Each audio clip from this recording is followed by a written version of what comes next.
Welcome back to the Make Time for Success podcast. This is episode number 176.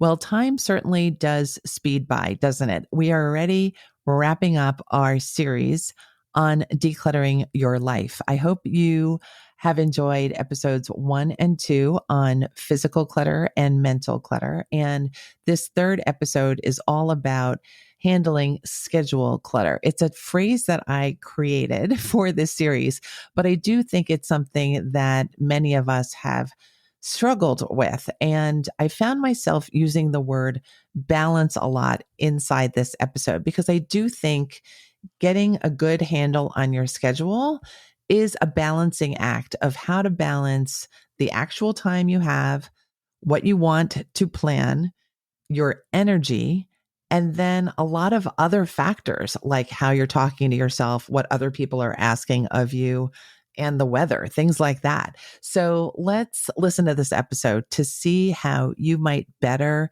take a look at your own balance with your own schedule. And there are lots of ideas that I share with you inside this episode for tweaking some things. All right. I hope you enjoy this episode as much as I enjoyed making it for you.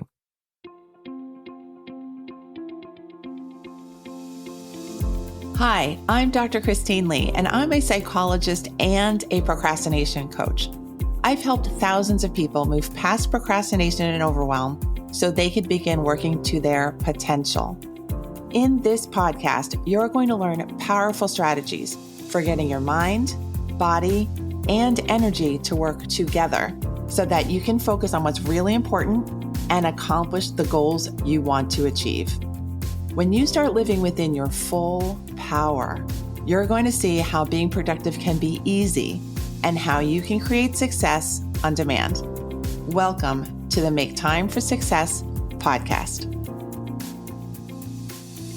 Hello there. So today's topic is about how to fix our schedules and in particular, how to reduce the waste of time that we might be experiencing when we are trying to figure out our schedules.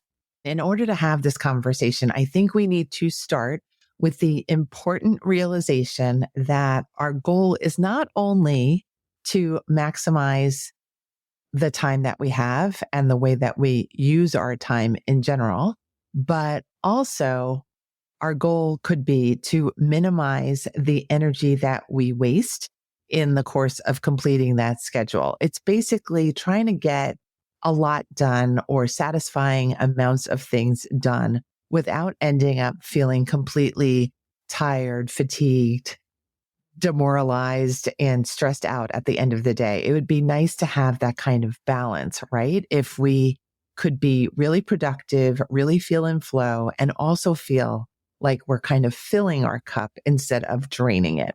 So that's my goal for this episode.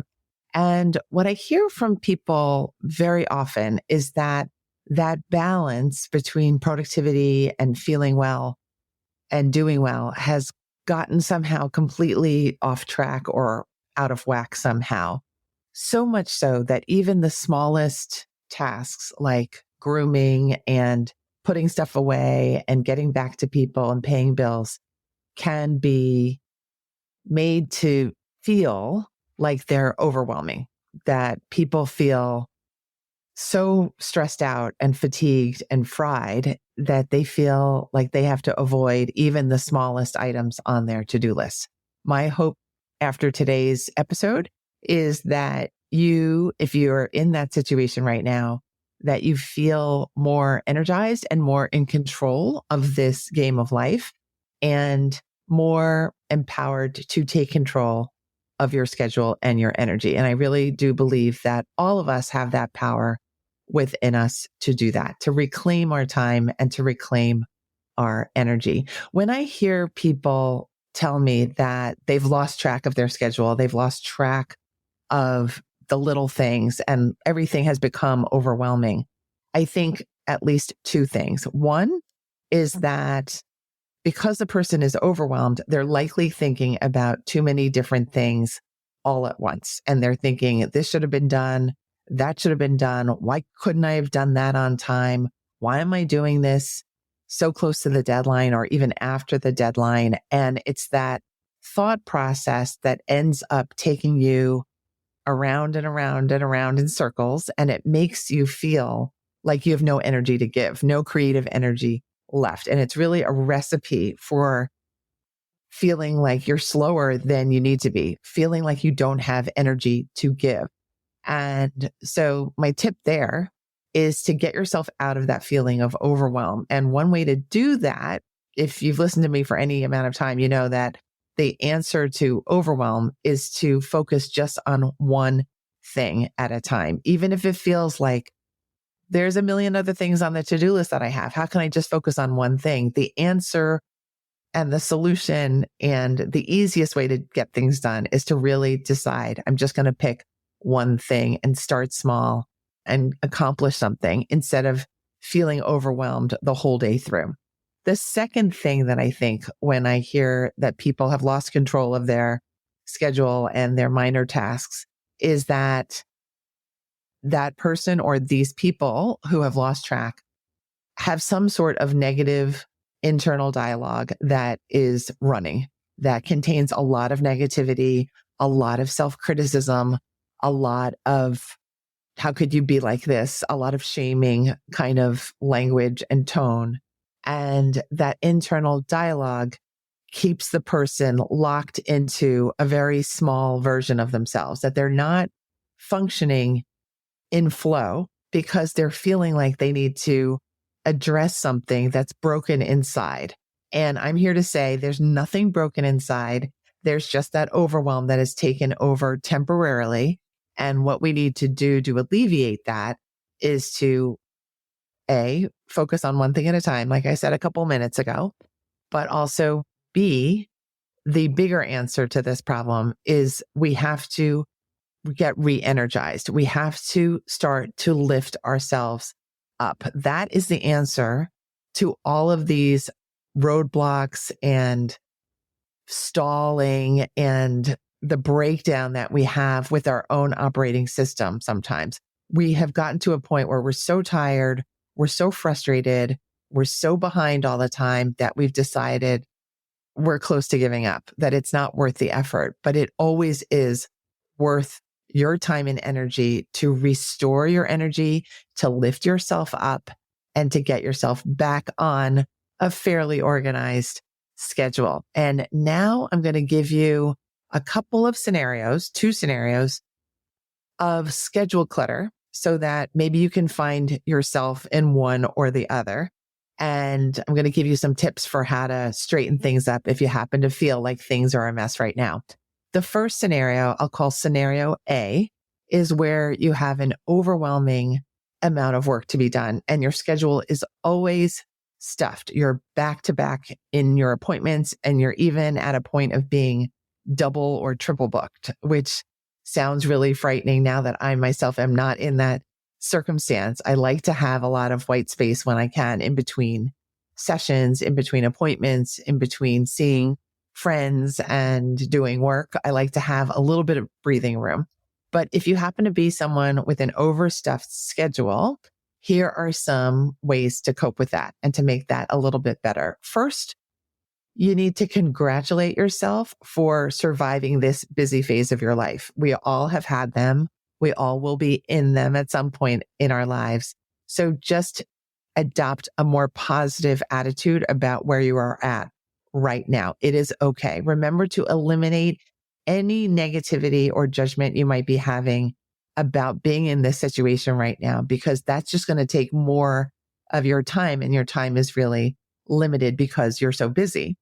And I also want to add that the fact that you're so busy may be a really wonderful sign that your life is actually going really well and that you've achieved quite a bit in your life to have amassed so many different responsibilities to take care of in this phase of your life. So that's the first idea, is to really kind of adapt and adopt a more positive view about what is happening. The second idea for scenario A is to look at where the overwhelm takes place typically. Is it that you have no white space? You have no breathing room in your schedule?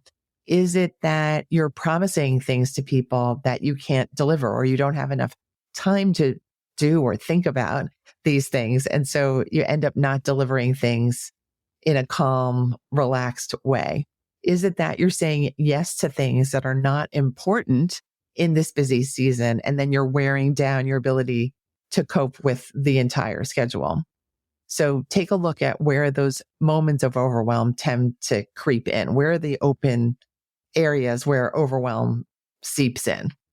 The third idea that I have for you, if you're in Schedule A, the busy season, is to decide that you're going to consciously look at your whole schedule so that you can create a slower mode, that you're going to get caught up on some things and you're going to let some things slide for a little bit, but you're going to create some room to breathe in your schedule. The only way we can do that is if we can take a moment to consciously review what is going on. When we don't do that, unfortunately, what tends to happen is people start careening into a point or phase of burnout. And we certainly don't want you to go in that direction.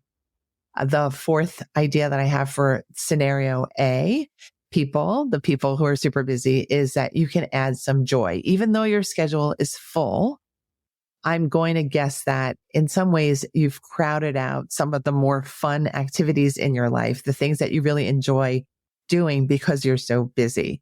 Because that may be the case, now it's important to reintroduce elements of joy, even if it's just celebrating your wins, even if it's just speaking kindly to yourself, even if it's just taking maybe a nap every once in a while, just to sneak one in. It's all okay.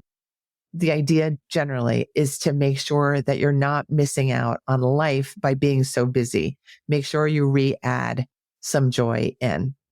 And then finally, see where you can change things up. It may be that you're overworking. It may be that you're being a little perfectionistic. It may be that you are allowing yourself to be really distracted by, I don't know, the web, the news, other people, internal thoughts that you might be having.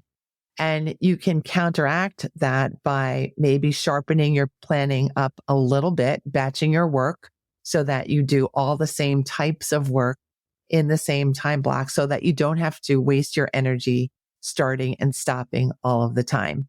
Please know that if you're in the Schedule A, scenario A kind of place right now where everything is feeling like it's an avalanche and you have no time for yourself, that you can shift this absolutely. And you don't have to go at this rate forever and ever. Really, things will change. You will go through different phases in your life. Now's a great time to learn how to rebalance your energy and your time. Now, scenario B is pretty much the opposite. Scenario B is the person who has maybe more unstructured time than they're comfortable with. Maybe they have more unstructured time than they're used to having because of their phase of life. Maybe you're in retirement. Maybe you've just changed jobs. Maybe you've just moved situations. Maybe your relationship status has changed and you're finding yourself a little bit at a loss as to how to plan your time. This I'm also going to call a schedule clutter situation because things can be quite disorganized when you have a lot of unstructured time. And then the guilt can pile up. You feel really stressed out and frustrated that you're not using the time that you know you have. And I wanted to talk about this scenario as well. So some of the answers to scenario B are: one, start planning because you have so much unstructured time. You have a lot of time that can be wasted because you're not planning moment to moment. You don't have to do micro planning where every minute is planned. I don't mean to sound like that, but you can maybe do a few hours of very well planned activity and getting caught up on things and meeting friends and doing the things that you want to do in life. Even if it's like 3 or 4 hours a day, you can say, I'm going to plan out my mornings and then I'm going to let my afternoons and evenings flow and I'm going to have much more relaxed time in the latter part of the day. That is totally fine. You can also do the reverse of that.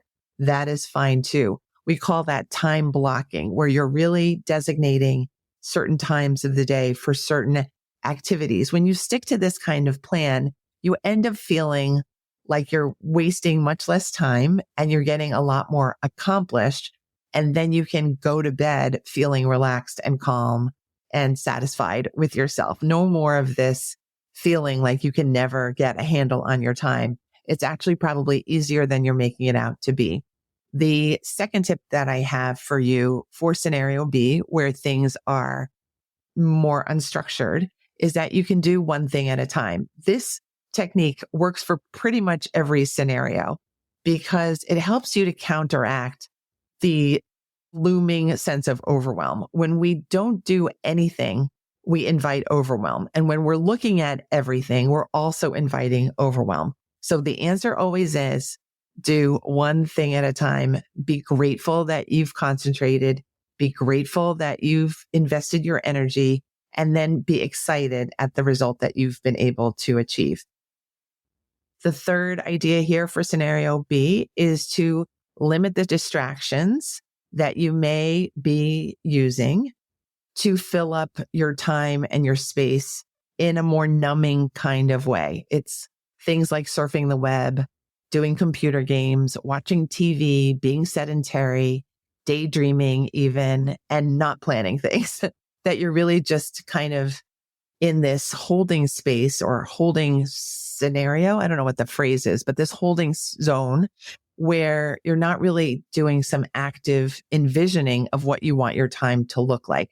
Get more active with that envisioning muscle and limit the distractions that may be taking up all of your time.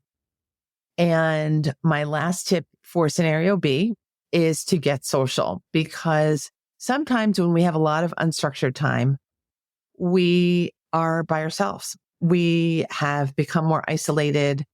Sometimes we're enjoying that and other times we're not. I think in both scenarios, an option for you is to get more social. Start meeting people, join a group of some kind, get some things put into your schedule because of the people that you're meeting. And that can really help you to feel, again, more like you're fulfilled, like you're learning from other people, you're kind of catching how other people are using their time, and you're sharing experiences with other people, which as an extrovert myself, I can say is a wonderful thing. So I hope you have gotten some ideas from scenario A or scenario B or both, and that you feel a little bit more empowered and excited to see where you can improve your use of time, your use of the typical schedule template, your use of your everyday, and can you make yourself in a wonderful balance between productivity, rest, and some planning. And I hope that this episode and this series on decluttering your life really helped you to decide, you know what, I'm going to change this one thing, not because everything's so terrible, but because I can change things just because I want to, and because I want to lead a really healthy and fulfilling life while I've got this beautiful life to live. So good luck making these changes. Enjoy the results that you'll see right away when you implement the changes that I've suggested. And I want to thank you again for your attention, for tuning into the Make Time for Success podcast, and for trusting me with your precious time. I will see you next week, and we'll continue to figure out how to create a lot of time for success. Take care. Thank you for listening to this episode of the Make Time for Success podcast. If you enjoyed what you've heard, you can subscribe to make sure you get notified of upcoming episodes. You can also visit our website, maketimeforsuccesspodcast.com, for past episodes, show notes, and all the resources we mentioned on the show. Feel free to connect with me over on Instagram too. You can find me there under the name Procrastination Coach. Send me a DM and let me know what your thoughts are about the episodes you've been listening to. And let me know any topics that you might like me to talk about on the show. I'd love to hear all about how you're making time for success. Talk to you soon.